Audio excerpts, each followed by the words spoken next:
This is video number 4. The last one was kind of shaky. It is March 14th, 2019, 7:21 a.m. I'm going to see if I can make this a bit clearer, or let's say not so shaky. This is the day after an Arvada blizzard.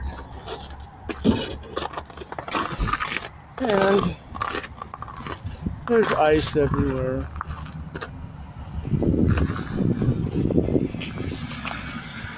Ice everywhere. Lots of ice.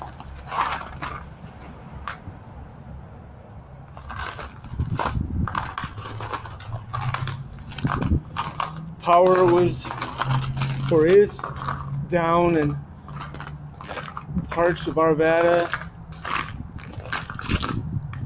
Well, Denver metro area, all over. Thousands of people without power.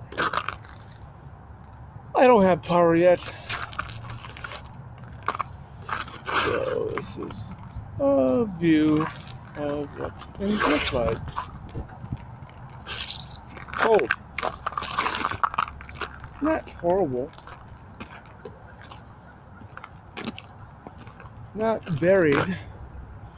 But those winds were strong.